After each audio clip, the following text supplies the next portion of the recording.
I'm sure there's a good reason why you're all here tonight. We have 4 resolutions to recognize a lot of our volunteers and local heroes, and I look forward to being a part of the presentations. But we have to start the meeting. So in compliance with the Open Public Meetings Law, I wish to state that on August the 6th, 2021, the notice of this meeting of the Upper Township Committee was posted on the official Township Bulletin Board, the Upper Township website, and the Town Hall foyer, mailed to the Cape May County Gazette, the Atlantic City Press, the Ocean City Sentinel, Ledger, the Herald Times, and filed with the Township Clerk. Tonight's meeting is being video recorded up until the closed session portion of this meeting and will be available on the Upper Township website. I hereby direct that this announcement be made a part of the minutes for this meeting. I would ask all to rise for the salute to the flag. I pledge allegiance to the flag of the United States of America and to the republic for which it stands, one nation, under God, indivisible, with liberty and justice for all. Barbara, would you call the roll, please? Mr. Barr? Here. Mr. Coggins? Here. Mr. Corson? Here. Ms. Haynes? Here. Mayor Colombo? Here. All members are present. All right. Would someone like to make a motion to approve the minutes from July 26th, both regular and closed session minutes? Motion to approve. Second. Is there any corrections, deletions, omissions that anyone's aware of? Hearing none. Would you call the roll? Mr. Barr? Yes. Mr. Coggins? Yes. Mr. Corson? Yes. Ms. Haynes? Yes. Mayor Colombo? Yes. Motion is carried. All in favor? All right, so I'm going to do a roundabout here. We'll wait for the report of the governing body members to after we go through some of the first 4 resolutions and do some presentations, because I know there's a lot of folks here that are here because of the presentations and may want to get back to their home for dinner and other things. So, Barb, would you like to call out the first resolution, please? Honoring the heroic actions of Thomas Andrus, Tom Casaldi, Dave Forsman, John Edwards, Kevin Best, and Jason Boyle. Move the resolution. Second. Would you call the roll? Mr. Barr? Yes. Mr. Coggins? Yes. Mr. Corson? Yes. Ms. Haynes? Yes. Mayor Colombo? Yes. So can I ask that Tom Andrus, Tom Casaldi, Dave Frostman, John Edwards, Kevin Best, and Jason Boyle come up if you're here? I'll read the resolution so that we can properly recognize these individuals. So whereas at 12:20 p.m. on April the 30th, 2021, dispatchers received several 911 calls reporting a structure fire on Route 50 in Seville with occupants entrapped on the 2nd floor. And whereas the exit to the 2nd floor apartment was fully engulfed in fire, blocking the escape route for a mother and her 4 children, while firefighters were en route, several Good Samaritans witnessed the fire in progress and without hesitation leaped into action to help. Whereas Thomas Andrus, Tom Casaldi, Dave Forsman, John Edwards, Kevin Best, and Jason Boyle acted swiftly, using a tarp to catch the mother and her children as they jumped from the 2nd-story window to escape the fire. Whereas these Good Samaritans, with their quick thinking and courageous response, undoubtedly prevented a dangerous situation from becoming a tragedy and saved the lives of this young family. Whereas the members of the Upper Township Committee are honored to recognize the heroic acts of Thomas, Tom, Dave, John, Kevin, and Jason for selfishly and with great courage coming to the assistance of fellow residents facing a life and death situation. Now therefore be it resolved by the Township Committee of Upper that this Township Committee expresses its heartfelt gratitude and admiration to Thomas Andrus, Tom Casaldi, Dave Forsman, John Edwards, Kevin Best, and Jason Boyle for their brave acts of heroism. Congratulations to all of you.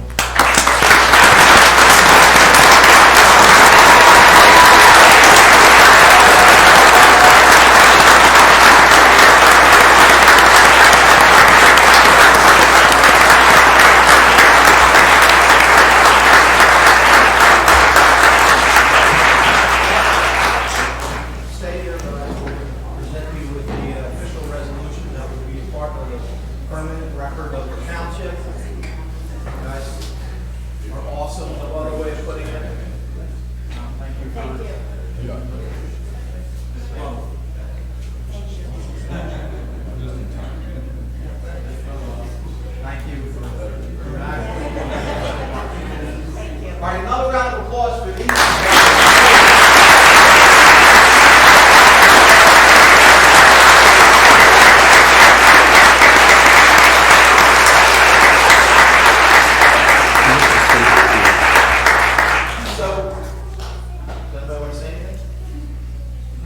See, we're putting you on the spot. They can jump and save people, but one word and it's killing it. Thank you so much for acting the way you did. You know what, I really admire all what you've done and really what a lot of folks in the township would have done as well. I'd like to think other people would have done it too if they had been in the same area. So congratulations, and I know the family's here, and we certainly appreciate all that you've done to help make this family whole and keep them whole. So thank you.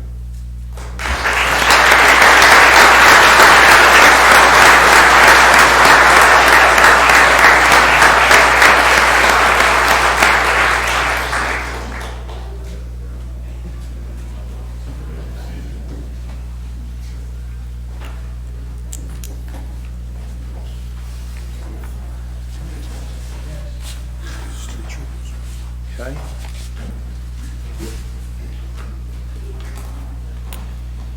Moving along, honoring the heroic actions of Trooper Houston Story and Trooper Corrado Speranza of the New Jersey State Police.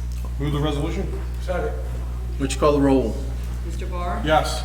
Mr. Coggins? Yes. Mr. Corson? Yes. Ms. Hayes? Yes. Mayor Colombo? Yes. Motion is carried. All in favor? So do we have the troopers here? Would you guys come up, please? So whereas on 12:20 p.m., April 30th, 2021, dispatchers received a 911 call reporting structural fire on Route 50. Troopers from the New Jersey State Police Woodbine Barracks were dispatched and responded to the scene. As fire personnel worked to get the fire under control, Trooper Houston Story and Trooper Corrado Speranza turned their attention to the 4 youngest victims of the fire, ranging from ages 1 to 7, who had just been rescued from a second-story window of their home as the fire raged within.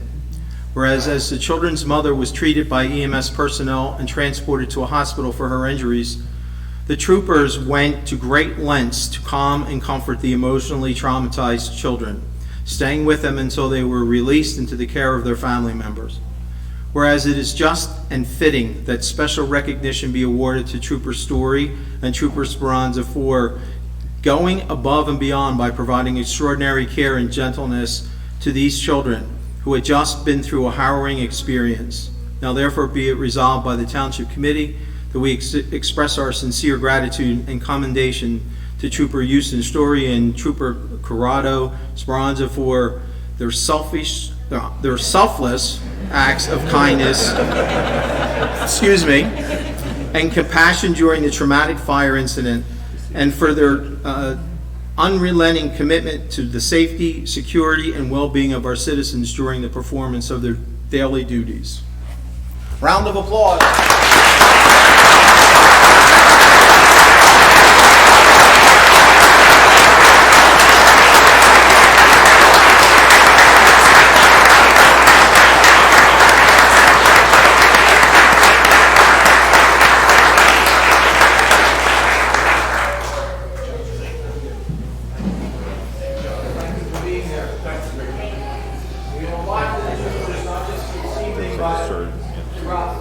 The yearly day-to-day operations that they have here in the township, and we thank you for all that you do for the township.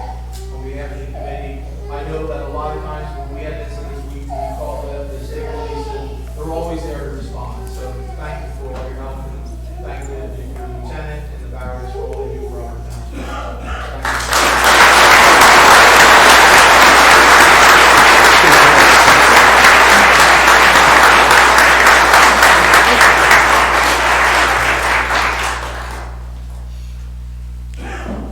And we have more to recognize.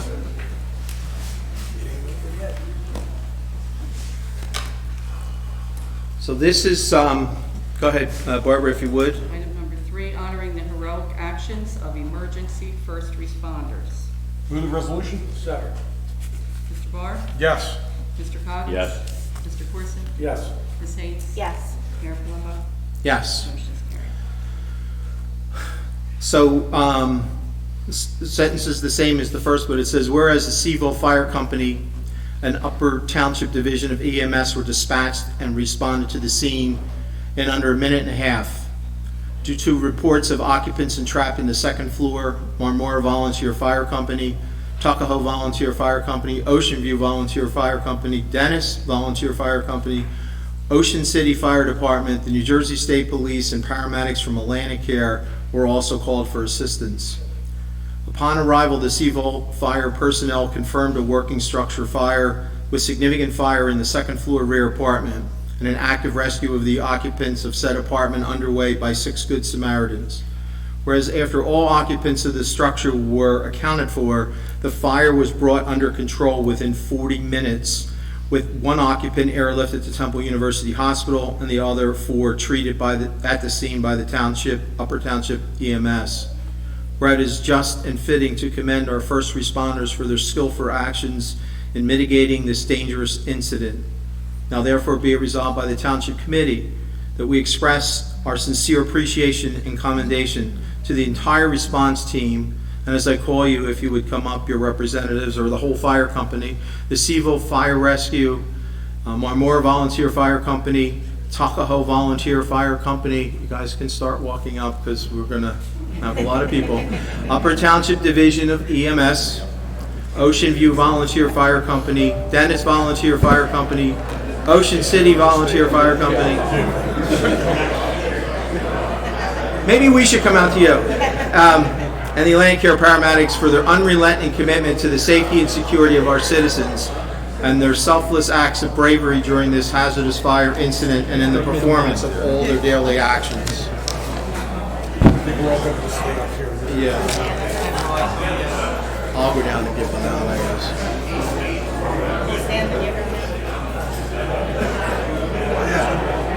Stay up here for the photo.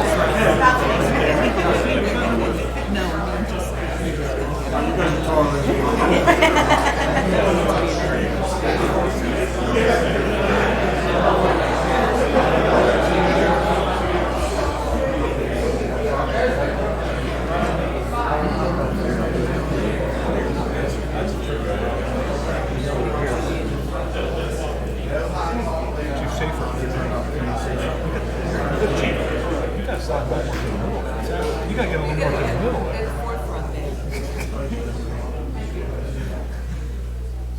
Who are we missing? Dennis? There's Tuckahoe. Dennis? Ocean View? Ocean View. How about paramedics? You can give him on Dennis. You can give Melissa the so who am I missing? No, we just take Dennis.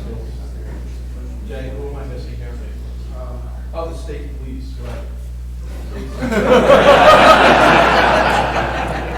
I just gave that compliment. Now there you go. Like you're going on with 2 of them. Again, this is what Upper Township's all about, and this is what we all can live and go home and be safe at night, knowing that all of these women and men are there at our beck and call.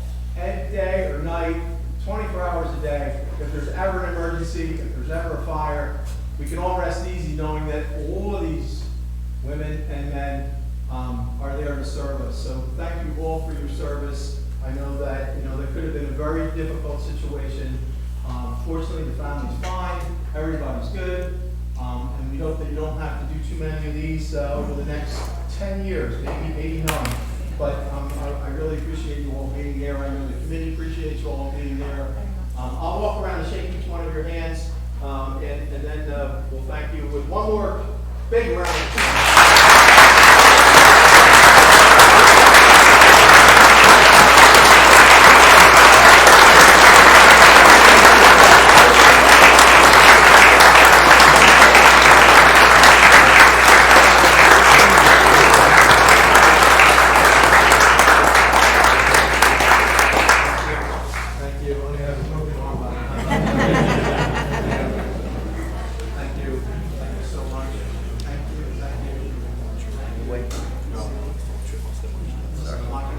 Anybody else?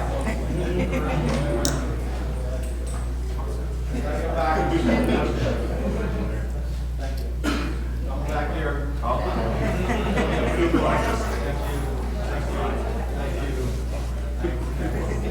Get everybody? All right, thank you again.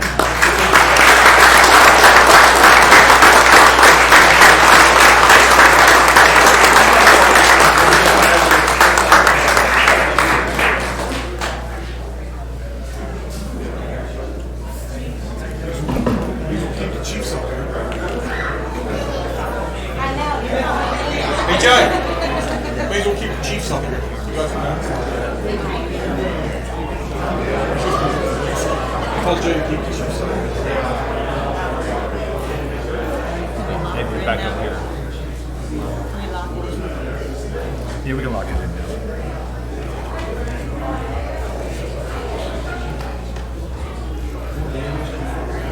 I don't think it's it's just the volunteer firefighters recognition. So I'd ask that we just give me a few more seconds for one last presentation, and then I know we'll ask if you guys would like to go. That's fine. So Barbara.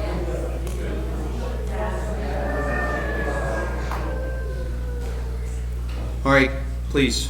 Item number 4, recognizing the dedicated volunteer firefighters of Upper Township and proclaiming August 18th as Volunteer Firefighters Recognition Day. Move the resolution. Second. Mr. Barr? Yes. Mr. Coggins? Yes. Mr. Corson? Yes. Ms. Hayes? Yes. Mayor Palumbo? Yes. Motion's carried. So this was something that was going to be recognized despite what we had just occurred with respect to the fire. This is really important to this township committee. Whereas in 1984, Congress authorized and requested President Ronald Reagan to proclaim August 18th as National Volunteer Firefighters Recognition Day. Whereas the Township of Upper is extraordinarily blessed to have 4 volunteer fire companies comprised of distinguished citizens who have dedicated themselves to the service of others. Whereas members of the Township Volunteer Fire Companies deliver a vital public service by providing fire protection and life-saving actions for those in need 24 hours a day, 7 days a week. The Township's volunteer fire companies not only extinguish fires, but also respond to medical calls, beach and water rescues, traffic accidents, natural disasters, and mutual aid calls, engage in hundreds of hours of specialized training to further their firefighting skills and life-saving knowledge, and provide numerous community outreach projects regarding fire safety, fire prevention, and other educational, social, and charitable programs. Whereas our community is truly fortunate to be served by the dedicated volunteers of the Strathmere Volunteer Fire Company, the Tuckahoe Volunteer Fire Company, the Marmora Volunteer Fire Company, and the Sevo Volunteer Fire Company, who freely give of their time and service to those in need. Now therefore be it resolved by the Township Committee that we hereby recognize the value and extraordinary service provided by the volunteers of the fire companies and honor the dedication of those volunteer firefighters who knowingly accept risking their lives to diligently serve and protect the lives and property of our citizens. So another round of applause, please.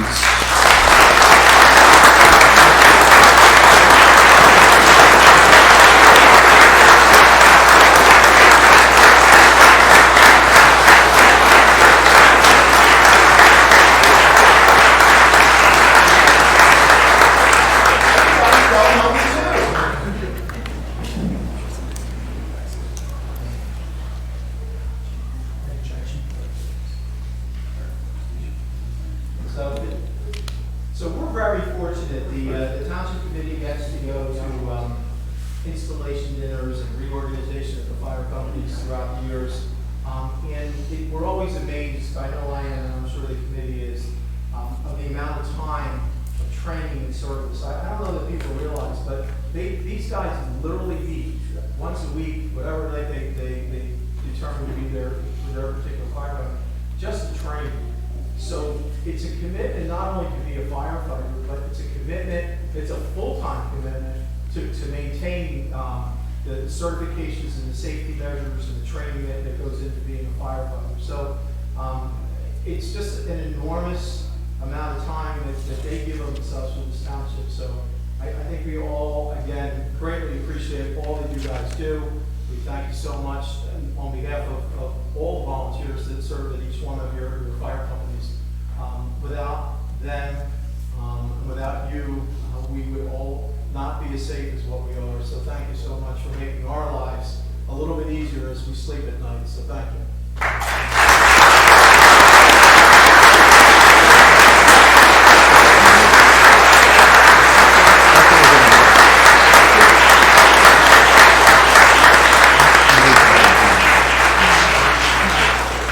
Now you can all go.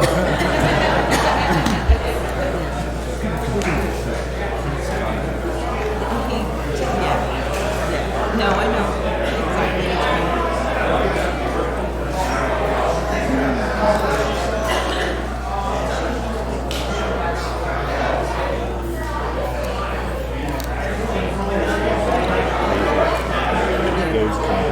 Yep, that and how until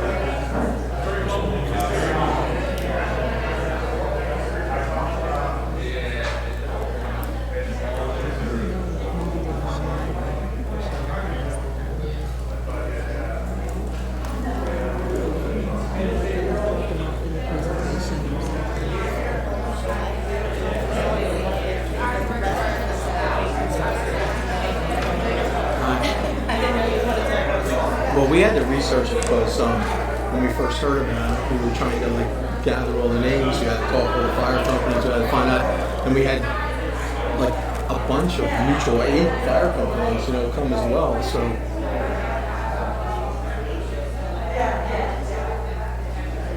I said, Barbara, whatever you do, we cannot forget anybody. So, Oh my gosh.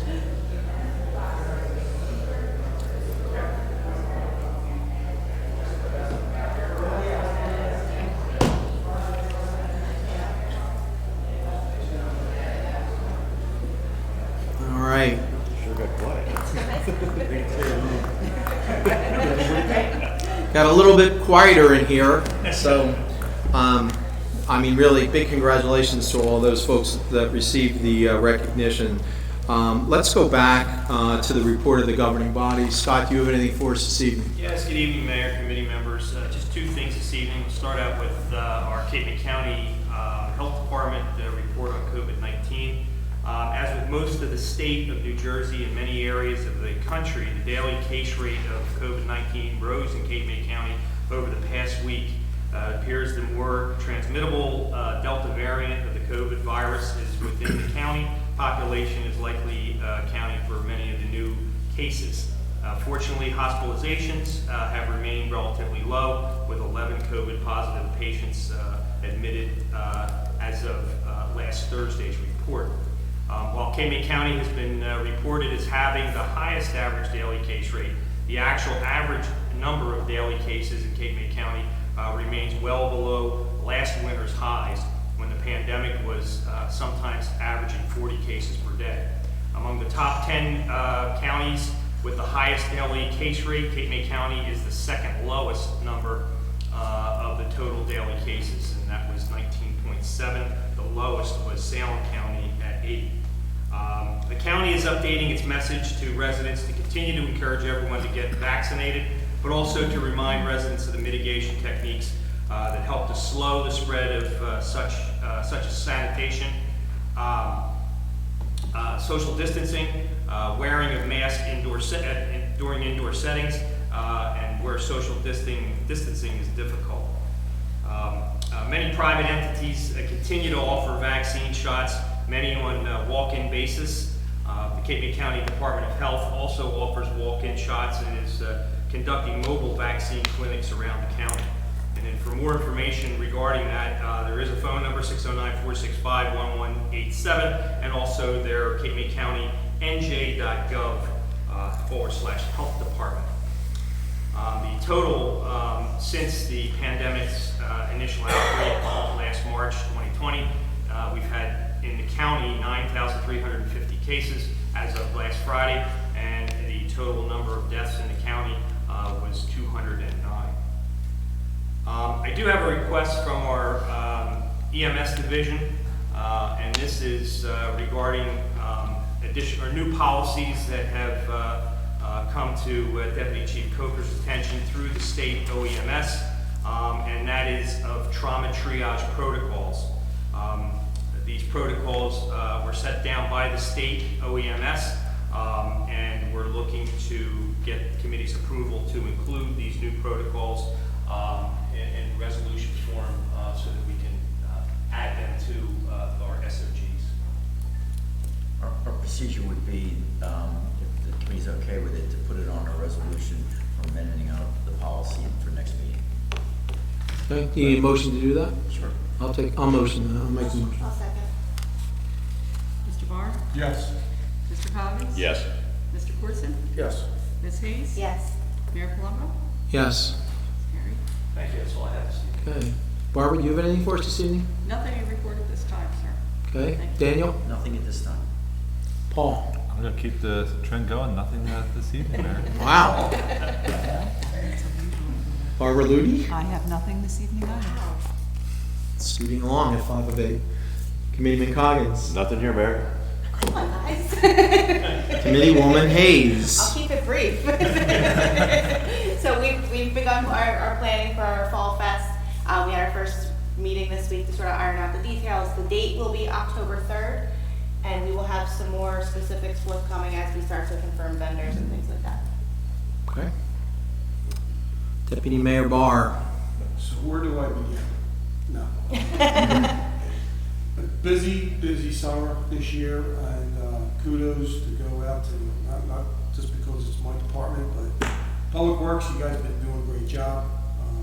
Huge influx in people in Strathmere and throughout the township, and keeping the place clean and providing that top level of service that we always, our citizens demand. So again, thank you to Michael and Craig and Scott over here. Good job. Other than that, that's all I have. Okay, great. Committeeman Corson? I don't have anything at this time, Mr. Mayor. Okay. I don't have anything either. So, let's move on with the resolutions. Item number 5, canceling and refunding tax on exempt property, block 650, lot 42. Motion to approve? Second. Mr. Barr? Yes. Mr. Coggins? Yes. Mr. Corson? Yes. Ms. Hayes? Yes. Mayor Palumbo? Yes. Carried. 6, canceling tax on exempt property, block 453.10, lot 334.12. Motion to approve? Second. Mr. Barr? Yes. Mr. Coggins? Yes. Mr. Corson? Yes. Ms. Hayes? Yes. Mayor Palumbo? Yes. Carried. 7, canceling tax on exempt property, block 573, lot 18.01. Motion to approve? Second. Mr. Barr? Yes. Mr. Coggins? Yes. Mr. Corson? Yes. Ms. Hayes? Yes. Mayor Palumbo? Yes. Carried. 8, authorizing the award of a professional services contract with Coastal Research Center at Stockton University for the development of a township-wide watershed management plan. Move the resolution? Second? Mr. Barr? Yes. Mr. Coggins? Yes. Mr. Corson? Yes. Ms. Hayes? Yes. Mayor Palumbo? Yes. Carried. 9, appointing Ruderman and Roth LLC and Mark S. Ruderman Esquire to act as special legal counsel in employment and labor law matters. Motion to appoint? Second. Mr. Barr? Yes. Mr. Coggins? Yes. Mr. Corson? Yes. Ms. Hayes? Yes. Mayor Palumbo? Yes. Carried. 10, authorizing the award of a contract with Business Information Systems for digital recording system upgrades and maintenance. Move the resolution? Second? Mr. Barr? Yes. Mr. Coggins? Yes. Mr. Corson? Yes. Ms. Hayes? Yes. Mayor Palumbo? Yes. Motion is carried. Item number 11, authorizing payments from the Affordable Housing Trust Fund of Upper Township. Motion to authorize? Second. Mr. Barr? Yes. Mr. Coggins? Yes. Mr. Corson? Yes. Ms. Hayes? Yes. Mayor Palumbo? Yes. Carried. 12, authorizing the purchase of certain items with funds from the 2020 capital improvement bond ordinance in the amount of $5,121.66. Motion to authorize. Second. Mr. Barr? Yes. Mr. Coggins? Yes. Mr. Corson? Yes. Ms. Hayes? Yes. Mayor Palumbo? Yes. Carried. 13, approval of settlement of litigation. Motion to approve. Second. Mr. Barr? Yes. Mr. Coggins? Yes. Mr. Corson? I believe I have a conflict on this one. You have a conflict, okay. Ms. Hayes? Yes. Mayor Palumbo? Yes. Oh, it's not? Excuse me? I'm sorry. I don't have a conflict. You don't have. You don't? Not that I know of, if there's All right. something. Mr. Corson? Yes. Motion is carried with all in favor. Item number 14, under ordinances. This is the public hearing and final adoption of ordinance number 13 and ordinance amending revised general ordinance, chapter 19, land subdivision site plan and land use administration, and chapter 20, zoning of the Code of Upper Township. Okay, before I open it up to the public, any questions from the Township Committee before we open it up? All right, so at this time, if anyone's here to address the Township Committee during this public hearing, ordinance 1321, now's the time to do so. And again, it's an ordinance amending revised general ordinance, site plan, and land use administration, and then chapter 20 of the Code of Upper Township. It's 19 and 20, there are sections in both. What it does is it requires some additional submissions for site plan and subdivision applications. It corrects some of the zone designations with respect to some of the site plan details. And it also adds stormwater control language, and it readjusts the definition of residential agriculture, as well as changing the use, the zoning and use on a couple of lots in Stratmere. You miss anything, Paul? That's a very good summary of what the ordinance does. So as anybody in the public would like to address the Township Committee, now's the time to do so. Please come up to the podium, state your name and your address, and the comment you'd like to bring forth to the Township Committee.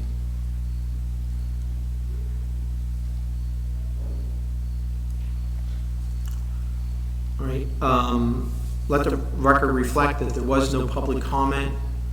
I'm going to close the public hearing portion and entertain a motion for adoption. Motion to approve ordinance 13-2021. Second. Mr. Barr? Yes. Mr. Coggins? Yes. Mr. Corson? Yes. Ms. Hayes? Yes. Mayor Palumbo? Yes. Motion is carried. All in favor? Item number 15, under new business, bid results for towing, storage, and lockout services. Who's going to, Paul? No? I can. Go ahead, give you Barbara, I'm what, sorry. That's fine. We went out to bid for the towing and lockout. We received one bid, and I recommend that we accept the bid. The results are in your package. There's a number of items that they bid on. Well, we saw the results, but I didn't, unless I missed it, I did not see the vendor who bid. Do you have a name for the vendor? Yes, courthouse towing. Oh, okay, got it. They do business under courthouse towing. It was a more formal name. Maybe that's why you didn't recognize it.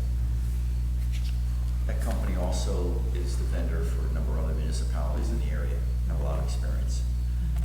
If the township committee said, okay, the result, we should have a resolution. So, you know what I was missing? What's the timeline of this? I mean, is there, The contract, we did a shorter time period. The contract, I believe, will expire the end, either April 1st or April 30th, just so we can be in line for the season But it next can year. be renewed, right? Yes. so if we accept this, the contract will be till April 30th of 2022? Correct. And then if we're pleased with their services, we do have, there's provisions in in the bid, in our contract, that we can extend the contract to them for an additional 2 years. Okay. So if you're happy, you won't have to rebid it for another 2 years plus. And they outline their fees for each thing that they're doing and storage and everything. Yes.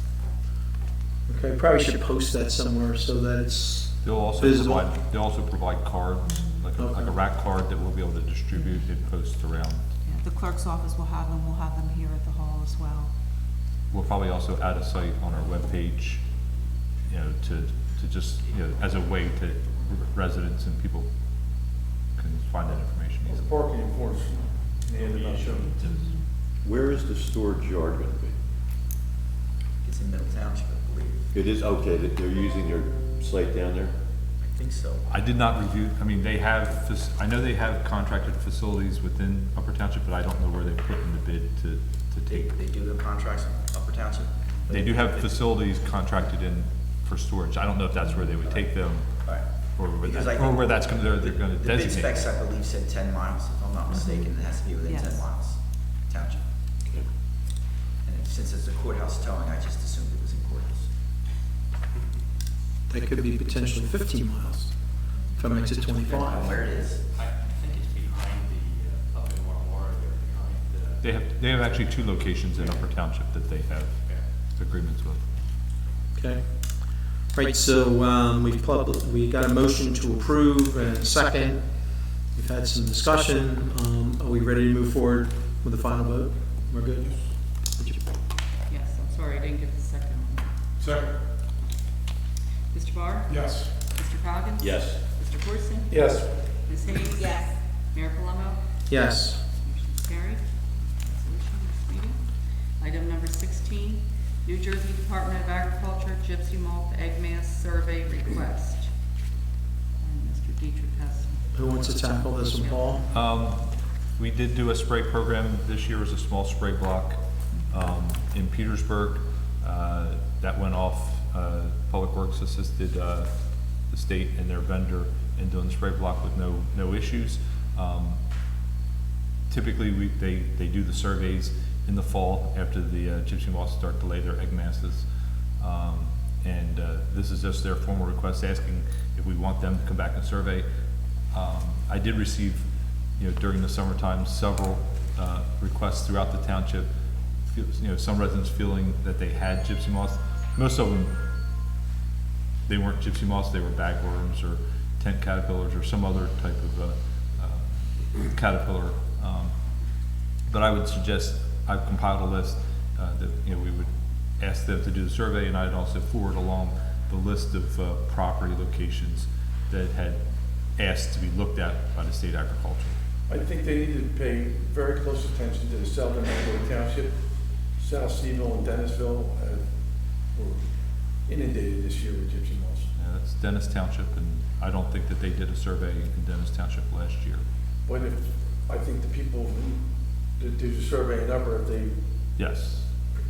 look real close on our southern end, We had some properties in, I think Huntington Lane and some areas down there that had asked us to look, but, we'll give them a good list of where to look. I mean, I personally think that we should move forward with this. It's a nuisance, and, Yes. I mean, we don't have, Curtis, you and I will recall when we had the summer of hell, as it was, when it just was out of control, and it's been 20 years since that happened, but it was a mess, and we don't ever want to be in that position again, so. If someone would like to make a motion to move forward, I'll make that in the form of a motion. Second. let's call the roll. Yes. Mr. Coggins? Yes. Mr. Corson? Yes. Ms. Hayes? Yes. Mayor Palumbo? Yes. 17, Historical Preservation Society of Upper Township requests use of the Tuckahoe Train Station grounds for the Tuckahoe Transportation Heritage Festival on September 25th, 2021. Move for grant approval. Second. Mr. Barr? Yes. Mr. Coggins? Yes. Mr. Corson? Yes. Ms. Hayes? Yes. Mayor Palumbo? Yes. 18, preliminary results for the Community Rating System cycle verification. Paul? Yes, thank you, Mayor. This was, again, great news that we received. It kind of gives a summary after our cycle verification that for CRS, we are currently a Class 5 community. We have sufficient points to move to a Class 4. However, as I had stated, I think in the last committee meeting, there's just 2 prerequisites that we're still working on. One is we authorize the extension of the watershed management plan that Dr. Farrell's working on at Stockton. That's one of the prerequisites that we need to have. So once he completes that application, we can resubmit that up to FEMA, and then they'll be able to institute us into a Class 4, which would add another 5% discount onto our residents' flood insurance premiums, lowering it to a 30% discount. So it won't be reflected in this year, but by 2022, our residents should be receiving a 30% discount on their flood insurance premiums if they have a conforming house.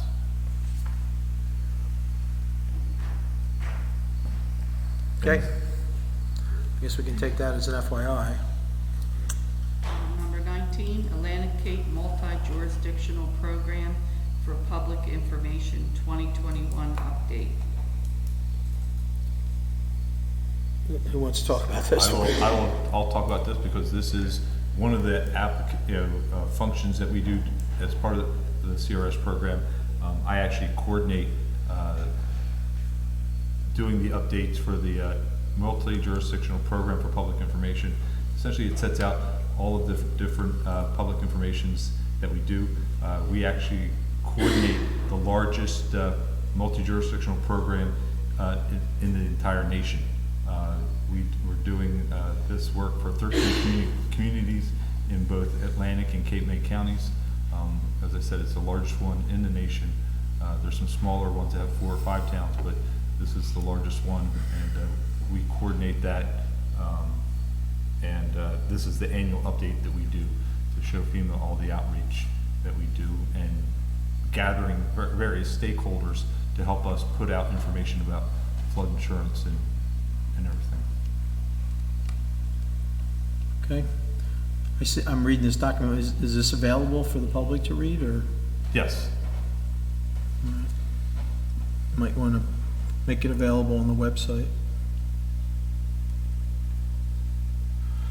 Okay, so that's an FYI as well. So would someone like to make a motion to pay the bills? I hereby move that all claims submitted for payment at this meeting be approved and then incorporated into the full minutes of this meeting. Second. Mr. Barr? Yes. Mr. Hopkins? Yes. Mr. Corson? Yes. Ms. Hayes? Yes. Mayor Plummer? Yes, and there are a number of reports from our municipal departments. Animal Control, Clerk's Office, Construction Code, Division of EMS, Finance Office, MUA Report, Public Works, and Tax Collector. All these reports will be available upon request at the Clerk's Office tomorrow, but in the meantime, I'll make a motion to receive these reports. Second. Mr. Barr? Yes. Mr. Coggins? Yes. Mr. Corson? Yes. Ms. Hayes? Yes. Mayor Plummer? Yes. So at this time, we've reached the public portion, comment portion of the meeting. So I'm going to open it up to the public. If you'd like to address the Township Committee, now's the time to do so. Please state your name and your address and your reason for addressing the Township Committee. Hello, my name is Cindy Glovsky, 3 Evergreen Drive in Seaville. Nice to see you all again. I'm back for the same reason. I was here before talking about the invasive trees that my neighbor is hosting that are growing onto my property. They haven't stopped. They are slowing down because of the time of the season. There have been no efforts made by him to remove any of his trees. I am here to tell you, excuse me, on my block, just this week, I've seen tree companies taking down trees from across the street, next door, and 3 doors down. And when I asked one of them, just in conversation, what was going on, whatever, the response I got was there was a huge tree that was encroaching on the neighbor's property, and if something should happen, if it should fall, it would have fallen right on the bedrooms of their young children. So they took it upon themselves to remove that tree and keep everybody safe. So that problem has been going on next to my house for 12 years, that if any of those trees would fall, they'd fall right on my house, and possibly hurt or damage myself or my family. Not to mention that these trees in question are the same trees that are against the ordinance that are invasive, and they're being eliminated in the state of New Jersey. Yesterday, I pulled 7 of these sprouts out from underneath my crawl space because I have to keep going underneath my house and pulling them out. They're growing underground into my gardens, you know, and nothing's been done. And I know that he says he's going to. He's waiting for Atlantic City Electric to trim the branches. But I'm here to tell you that when I first moved in 12 years ago, and when Atlantic City Electric had to come trim the branches, here's the electric wires, and here's his tree that were messing with the wires. And today, here's the wires, and here's his tree all up over there. So he hasn't done anything to remove them. I did see an article that somebody had written and put in the Herald, and I thanked them very much without mentioning me. And there was also something on the website, but there was nothing in the local Gazette or anything like that, nothing else to let the township know about these invasive trees. I'd be willing to volunteer stuffing envelopes. I don't know, I work 3 jobs, if I'm able to drive around and deliver them, but if there's anything I can do to help the township residents be made aware of these invasive species. Again, it's called the Atlantis altissimus. This is the time of the season where they start to slow down with growing. However, this is the time of the season where, since they're junk trees, the dead leaves are falling into my yard and into my pool. So yay for me, I get to start raking now in mid-August and, you know, skimming out my pool, because all of his junk trees, there's at least 6, are hanging over to my property and falling. So I'm just gonna keep coming back until something's done. That's that. You know, I understand the problem with the gypsy moths, and I had those several years ago, and I sprayed and they died, and that was the end of that. So if you think the gypsy moths are bad, just wait till these trees start getting in your septic tank and getting in your plumbing. My outside shower the other day, the pressure was kind of going on and off, so chances are that his trees and the roots are now entangling my plumbing, and you know, I'm the only one complaining, because as far as I know, nobody else in the township has these full-blown 6 trees that are growing onto somebody else's property underneath and messing with their plumbing. But it is happening to me, and I'm just need everybody to be aware that I'm going to keep coming back and complaining until something's done. You know, I know there's an ordinance. I had a problem with my electric panel, and I had the inspector out about 4 times. I kept having the electrician come back. So, you know, I understand that sometimes things are hard to take care of, but I made a point of calling. I spoke to the people I needed to speak to. I had the inspector keep coming back. When it didn't pass, I had him come back. So I'm proactive with taking care of things that are a problem with the township. But the person whose weed trees are now messing up with my house, as far as I can see, are not being proactive with settling the issues that have been addressed to him. So I just wanted to say that, and thank you for listening, and I'll be back again, because these trees keep growing above ground over onto my house, and they keep growing below ground into my crawl space. And now, like I said, the leaves are falling into the pool and into my yard, and I already had to start raking, and that's that. And then I just had one more quick question that, it's not a complaint, it's a question, because I overheard something about the Public Works Department and keeping Strathmere clean. So for the porta potties, is there like a weekly cleaning of them? I believe it's 3 times a week, if 3 not times a more. week, okay, because Correct. there was, and I did let Captain Hanley know, it was only one. The porta potties are always clean as far as I can see, but there was one porta potty on Sumner that for 4 days wasn't cleaned, and it was filled to the top with like brown. There was the same can of White Claw floating at the top.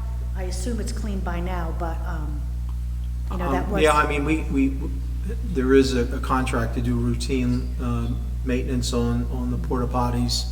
And it's, like I said, I believe it's 3 days a week.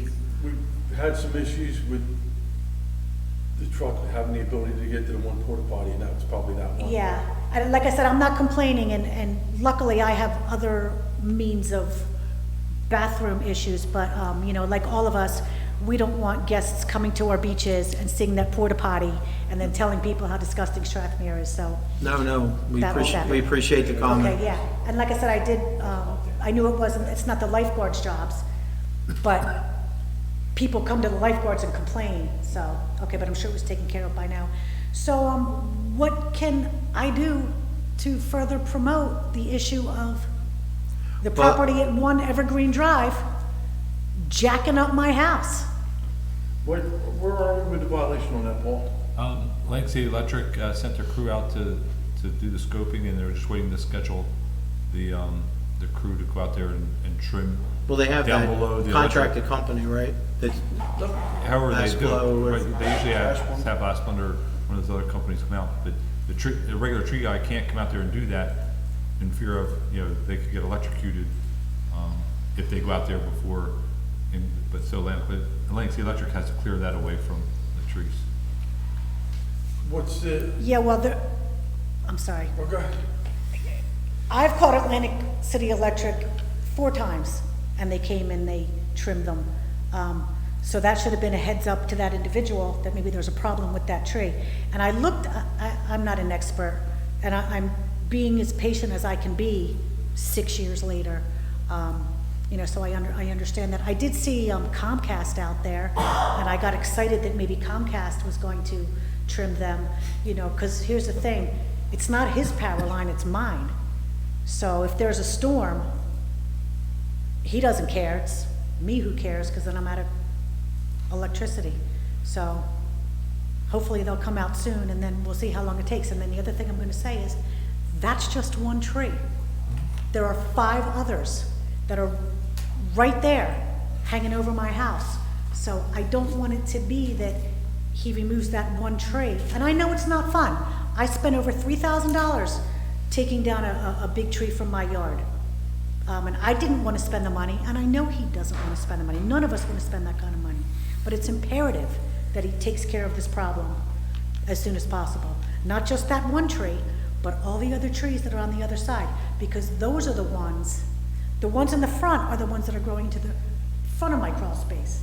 Now, I mean, I'm not a huge person, I'm not a tiny person, but it's not fun being down low commando crawling all the way to the other edge of my house, pulling those weeds out, but it's mostly the ones that are towards the back with the trees that haven't been addressed, that are now affecting my water pressure.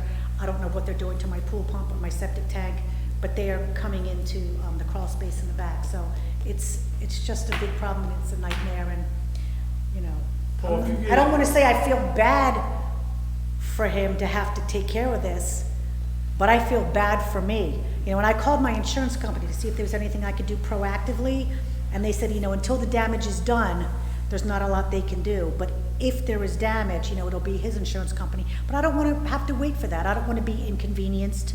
I don't want to have to make a big claim. I'm just making my claims here, and thank you Call the for listening. governmental affairs person that we know over at Atlanticate Electric tomorrow and see if they can help. and if you get an estimated time, or can you let Cindy know? Yeah, he has my email. I sent him Yeah. another email this week. Because it, Yeah, I'll continue to communicate. And then I would just appreciate maybe a comment about the other trees in the back too, because those are just as bad, if not worse. And like I said before, I'll say it one more time, they're already creeping across Route 9, and then once they get to Mr. Schuler's farm, and once they get to the Shore Acres, because they will get there, and start coming up on other people's property, then somebody's maybe going to make a stink, because maybe my water pressure or my septic tank isn't that big a deal, but it's a big deal to me. you So would thank think it would affect him too. I could only think so, yes. And the thing is, you know, when the grass is cut, they're only trimming it down. And then it's me who goes with my little rake, and I get on his property too, that's close to mine, I pull those weeds, because they start like this, and 3 days later, they're up to here. and they're not that hard to pull, but, you know, I have better things to do. I did it this morning, I was out at 7:30 this morning, pulling them, you know, so they don't keep, because if I don't pull them from his property, they're just gonna keep growing onto mine. So I've been doing this for years, and I'm just about finished doing it. All right, Paul, see if you can get that situated, and we'll get back to you and see, you know, where it is with the. That would be great, Alright. and then, I'll probably see you again next time, because I know those trees are still gonna be growing. Thank you. Thank you. Anybody else?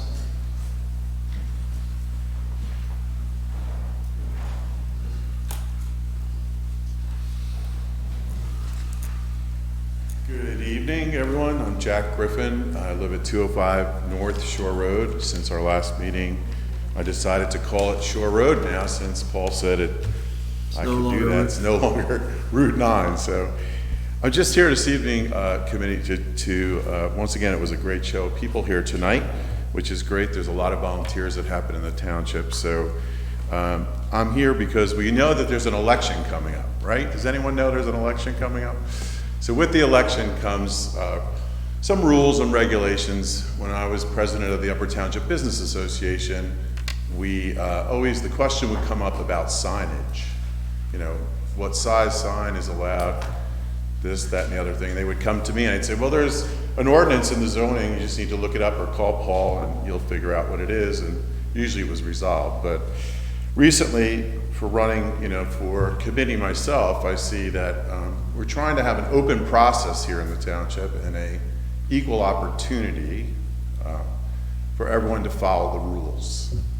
So with that said, just going to read you the Upper Township Code Zoning Chapter 20-5.10C6G. This is political and social advertising signs. Temporary political and advertising signs and temporary signs advertising civic, social, or political gatherings or activities are permitted in any zone, provided that such sign not exceed 32 square feet, and further provided that signs not be so located as to constitute a traffic hazard or to interfere with visibility along public right-of-ways. Temporary signs, except political signs, shall not be used in more than 60 days in any calendar year. So we were following, you know, the Upper Township Business Association had all these rules to follow, and, you know, Shelley, you know, just really trying to do our best to follow those things. So I think that there's an issue now, this next part, that should be addressed immediately. Temporary political signs shall not be in use more than 60 days in any official election. The candidate or candidates named on any political advertising sign shall ensure that all political advertising signs are removed within 10 days after the election. And if you recall, there were signs, and it may not be your personal job as a committee person, but we all see the signs. Old Tuckahoe Road, for example, at the stop sign, until the county, I believe, came and cut the grass there recently, there were signs from the primary with certain names on those signs that should have been taken down. And I can't believe that all of us in this room, that there weren't more people that had seen them, but I guess it's easy to ignore them, but I don't want to ignore the fact that it needs to be fair. So here's what it says. Failure to remove said signs within 10 days after an election shall constitute a violation of this chapter, and the penalty for violation shall be $50 per sign. Wouldn't that be great if at $50 a sign, that money went towards our tax base? That, you know, if there's a mistake that's made, we understand that. People take signs, they move them. It's hard. I know it's hard. But for the most part, if signs are out there now, I think that, you know, if it's 60 days, which I believe for the general election is September the 3rd, at this point, maybe give people 3 days to take their signs and get rid of them until such a time that it's proper to put them out. So it's fair. We want to be fair, that's all. So the zoning officer I know is new. Unfortunately, I think Paul gets to do a lot of things that he, you know, it comes to him, but hereby is empowered to enforce this section of the chapter and assess fines as prescribed above. So if we could look at that, everyone look at that, and maybe instead of someone like myself coming up and saying it, just make it, you know, part of committee. If you see things like that, tell Paul so that it doesn't become, you know, kind of an unfair thing just to ignore it. Well, I appreciate I'm really only going to comment on the post-election. I would say for the most part, the local candidates take their signs down. I think the signs that seem to remain are county, people that are running for county office, people that are running for state office, governor, president, you name it. They're the ones that seem to stay forever. The township has not sent trucks out to take signs down. The local elections, for the most part, whatever side you're on, whatever party you're from, they do a pretty good job of getting the signs down. In fact, many nights, many of us that are up here have gone out, you know, almost that same night of the election and taken the signs down. And I agree. I think it's an eyesore. I think Roosevelt Boulevard's an eyesore when you have 35,000 signs, and really very few are actually for the township committee. Right. Most of them are county, state, federal, you name it. So you know, I get what you're saying. I think you're making a point about the party signs, you know, when they should go up and when they shouldn't. And I think that will be noted, you know, by other candidates. There are several here tonight. But I can't stress enough that a lot of the signs that may remain after the election are not signs for local candidates. I agree with you, Mayor, but there are specific signs that we've seen that if you live near the firehouse, you can see those signs, and they just recently came down because the county took them down. But I refuse to believe that those signs, that people could not know that they're there. There's still a sign at the CVS, it's stuck in the fence where Verizon building is for, again, the same party from the primary. So they're there, they're not as many, and I know mistakes happen. It's not pointing a finger, it's just that it's a violation. If we're going to follow the rules, then we all need to follow the rules. That's all I want it to be, fair. Just for the record, your Yes. September 3rd date is wrong. It's wrong. Yes. They're gonna have 2-week early voting, so it's 2 weeks earlier than that. Just like last year, it was early. Oh, the 2 weeks for the early voting, So yeah. it's actually So that 2 counts also? Yeah. It's before the election. Yeah. I'm not making the rules, the governor making the rules. No, I'm just saying, that's so you're saying The it's in start of the election. August. So we're pretty close to where we need to be because of the early voting that's going to take place. It really is not the day, the actual election day. It's actually when voting is allowed or opens. Right, but it's not open yet. And I'll tell you, Well, no, it's gonna be open 2 weeks before election, so you can count 60 days, 2 weeks before. so No, I understand. So it'll be October, you know, sometime second week or third week of October, take back 60 days from there, so. What happened though is, I can tell you, last year I was involved in an election. I take my signs down the day after the election. Roosevelt Boulevard. I went down Roosevelt Boulevard, made my sign down one side and down the other. We took every sign, Republican, Democrat, Independent, all of them. 'Cause I'm tired of looking at them. That's what I'm saying. I use my personal dumps, I get rid of them. Yeah, it's bipartisan. This is not about one party. This is Dan, about. I have a question for you though, because I know there's a number of people, you know, especially from the presidential election, who chose to keep election signs on their personal residences. So is there a difference? The ordinance doesn't specify that. It doesn't. If it's for an election, the ordinance does specify it. I have to tell you, it's a difficult ordinance to enforce, primarily because it's political speech, and you can have reasonable limits on it. What's reasonable? We have never tested our sign ordinance. We have kind of gotten along, both sides of the aisle have done pretty much what the mayor said, that they kind of honor the terms of the ordinance and don't go overboard. However, if we wanted to take aggressive enforcement action on something like that, I would have to drill down on it significantly, because it is political speech, and both the state and the U.S. Constitution says that's protected. You can't tell somebody you Especially on your can't. private residence. Yes. How we've done it in the past, there is, if you go down 2 more sections from what you're reading, Jack, in section, paragraph J. We have a section for residential freestanding signs, and that's usually how we've regulated that they have to get a permit. They're allowed to be 4 square feet in size,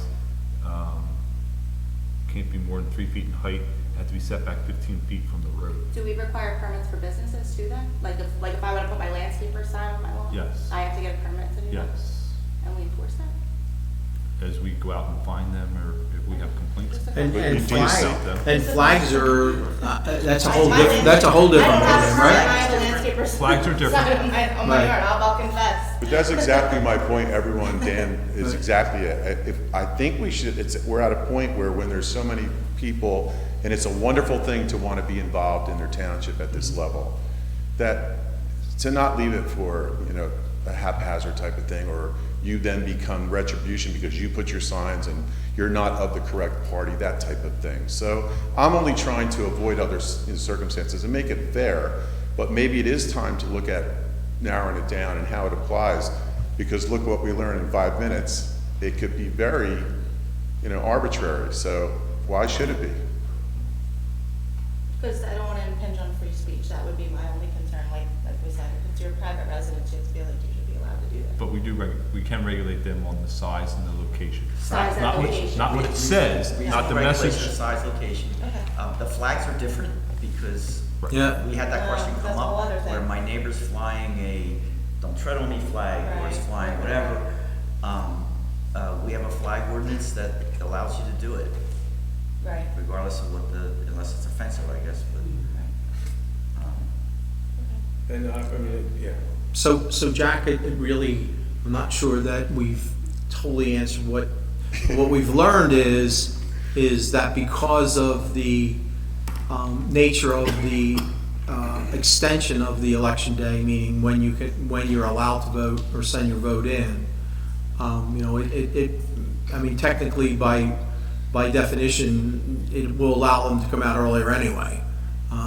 So is there a date though that tonight? Well, I think we'll have to, 60 days prior to the election. So when the first early voting. But when is it?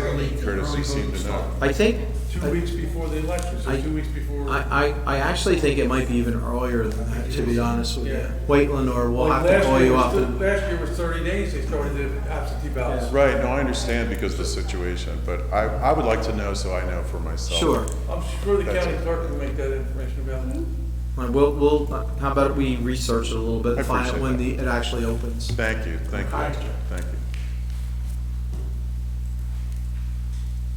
Do you want to make a comment, Lenore? No, I was just gonna say September. Wait, we have to get you up to the podium. No. Okay. Anyone else?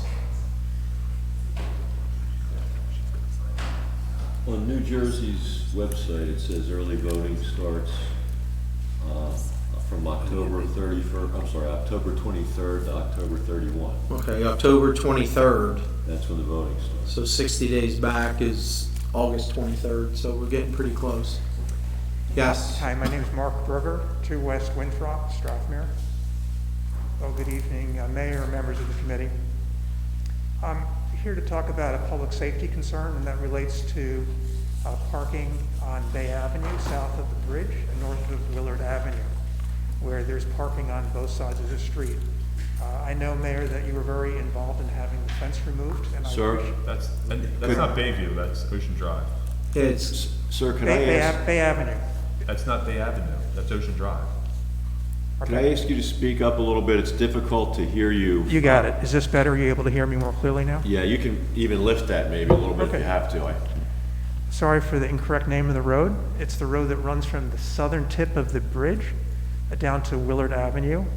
Yeah, if you're coming off the Corson's Inlet Bridge, that's Ocean Drive. Okay. Thanks for the correction. No problem.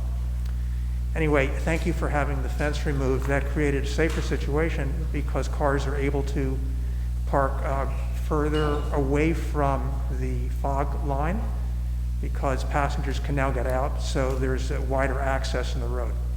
However, it's still quite dangerous, in my view, for both pedestrians, cyclists, and joggers because there are cars on both sides of the road. Visibility is poor, and there's no place for walkers or joggers to go other than walk and jog in traffic itself. It's a very congested area, a lot of parking, a lot of people in and out of cars, doors are opening suddenly, and my concern is just a question of time until there's an accident involving a cyclist or a pedestrian. We've been in touch with the county about it. I know it's a county road, and the county has said they'd be receptive to a request from the township to consider either a sidewalk or one-sided parking. I don't know what the best solution is, but I'm teeing this up because of concern about the safety of our residents and our visitors. I'm very concerned that someone's going to get hurt there because there's so many cars, there's so many bicycles, and there's so many walkers every day. I have had conversations with Mr. Dietrich about this. I was involved with the subcommittee for the parking authority and to study parking in Strathmore. The parking subcommittee is still alive and well, and they're going to meet again at the end of the season to evaluate what's happened. And this was on the list to talk about. If we make a decision tonight, it's going to be 60, 90 days before ordinances or anything can be done. So nothing can be done this season. We're going to start looking at it again at the end of September, beginning of October, come up with a game plan, more than likely involving sidewalks, some parking enforcement across there. There is some issues. They're parking completely up to the guardrail of the bridge. I've seen cars on the concrete bridge. I mean, there's a lot of issues there that need to be addressed. Well, thank you for that. So I will add also that the county engineer was out there. I saw the letter that came in last week. And they actually seemed like they were supporting parking there for the time being, right? Because didn't we have cans put up there? They put out some Right. traffic drones for the one day. That was But a mistake, what they they did. were taken back. Yeah. I think they're looking at the sidewalks. That's one of the reasons why the fence came down. And it also was something that the planning board's looking at as well. So, and I don't feel comfortable making any comments because the planning board has to make some decisions on site plan and those kind of things. So, I'm not really ready to make that, point public at this point without, the planning board making that decision. So, but we are monitoring it, Mark, and we're, I understand, the safety concerns and the issues that are there, but, obviously it isn't our road and we're trying to work out the best we can with the county engineer and the county on that, so. When I talk to the county engineer, he's gonna be putting forth a proposal to the township that we could then take to the parking committee and evaluate. But I think the initial proposals should come from the county engineer since it is Right. their road and their jurisdiction first. And I'm going to point out the obvious here. Nowhere on that bridge is there a pedestrian walkway, a bike path, or anything. So one of the major problems there is not just the parking, it's the sheer speed that people travel to. And the doors opening into traffic. You come down Ocean Drive from Cape May Point all the way to Ocean City. There's cars opening into traffic everywhere. One of the biggest problems is the speed. People come down that bridge entirely too fast. And there are folks riding bikes over that all the Yes. time. Oh, yeah. Yeah, So, I can't- it is something that's on the radar, and I don't want you to think we're just kind of tossing it off. We're trying to work amicably with the county as well, so. Great. Thank you. I actually counted 200 bikes last Sunday morning before noon. I just sat there and kind of counted them. So, Mayor, you mentioned the planning board. I'm not sure what mechanism there is for the planning board to get involved in this again until a revised site plan is submitted. I know the original site plan was submitted on April 15th. That application was withdrawn on May 20th with an understanding that a new site plan would be submitted once the township's planner, Tiffany, submitted her report. Well, that report's done. I know the report's done, but to my knowledge, no revised site plan has been submitted to the planning board. So I'm not sure how the planning board gets involved again until and unless a new revised site plan is submitted. Maybe there's a mechanism for it. I just don't know what it is. Well, I'll make sure that our attorney concurs, My but understanding is that they're subject to possible violations and Right. it's For the anticipated- approved site plan, there may be violations, and that's how the planning board can address it. And Well, I've, not yet, but No. what'll happen is if they don't submit, it'll go to the municipal court and they'll either be fined or they'll be given time to submit. and I've communicated this to your attorney, that they've already been issued a violation, and we're just, we're waiting, either what's gonna come first is court, or they're gonna submit an application, but that's exactly what I explained to your attorney when Okay. he called me, I think, yesterday, I think I updated him. I'm not aware, yeah, great. Well, thank you for hearing me out. Okay, Hey, anyone else?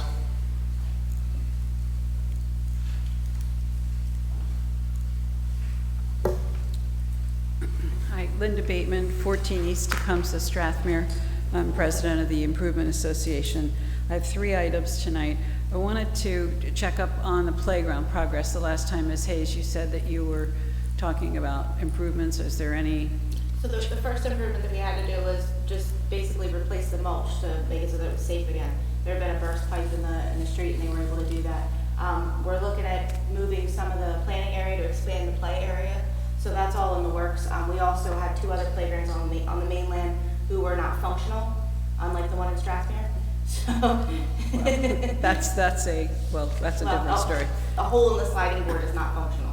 Well, we've talked about the mulch is continuing to Yes. wash away. Yep. Is there? Yep, we agree. You talked about a better surface. Yep, we Is have that talked about budgeted that. for? Is it budgeted for now? No, we haven't talked about that. That's not something that we're able to do right now. My next item is animal control, and I've been in touch with Shore Animal about and what I'm asking now is if there's some way to consider for next year, maybe an after-hours budget. This summer, we've been actively, we've had a group of 25 volunteers who have been working on the beach with our endangered species, and we're seeing people come out with their dogs before the lifeguards and after the lifeguards, and the compromise that people have kind of worked out is if you have to have your dogs on the beach, which is not allowed, could you at least go below Williams? And I spoke with animal control about, is there a way that you could help us? Because the last thing a volunteer wants to do is to interfere with dogs and their owners and become kind of a police. And the answer was that there is no after or before hours patrol. So it's the same old, of course, it's different if it's an injured animal or something like that, but if we could get the license plate, if we could do that, that's nothing anyone wants to do. well, So- that's not fair for animal control to pit one neighbor against another. You all know whose dogs they are. Well, no, we don't really know, because on Saturdays, for instance, when renters come in or when Yeah. changeover happens, a lot of them say, oh, I wasn't aware, I came here because I thought it was a dog beach. What we're seeing is that overnight or early hours, there are large animal prints through the roped off areas, and people continually knock down the ropes or disregard it. All I'm asking is, could we consider some sort of a budget, or is it possible to hire someone to do a little patrolling before or after hours? Our animal control contract is an annual contract. It's annual. We can visit it, and I believe it's for every spring, right?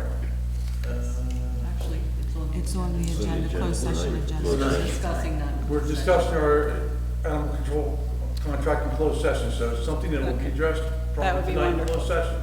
That would be wonderful, and, Yeah, but I don't and know we that we all have budgeted understand money that, for this. I know that dogs are a hot button issue. It's just very discouraging, because we did lose so many chicks, and they're subject to predators, and they're frightened by animals. A lot of the tracks, Don't forget, you do have fox on the Yeah. island. Yeah, so, Yes, we so a lot do. of that track, I mean, I won't say, some of that track could be from the fox. there was a fox that had a den under our southern lifeguard building. I mean, Yes, it's a constant battle.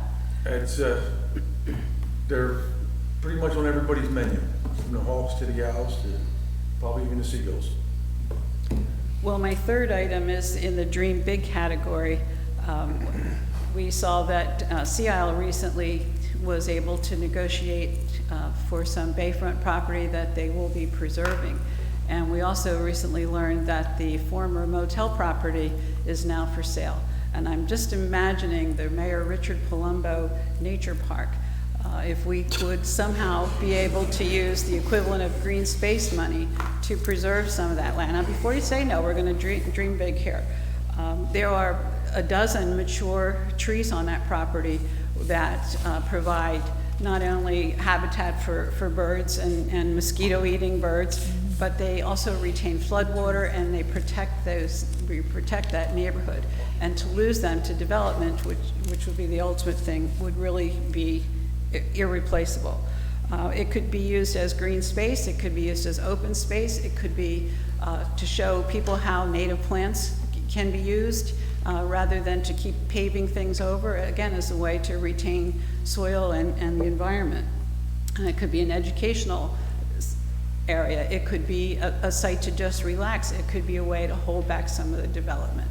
So I'm just asking, the way that we preserve farms, the way that other beach towns have preserved their marshes and their wetlands, is there some way that we could kind of dream big? Or maybe a local improvement association could You know, take a that's collection next. and buy it. It could be the headquarters of the Strathmere Improvement Association. Linda, could you report to the committee what the asking price?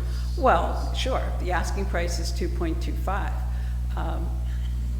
And if it was bought by the township, you would lose that much in rateables. Yes.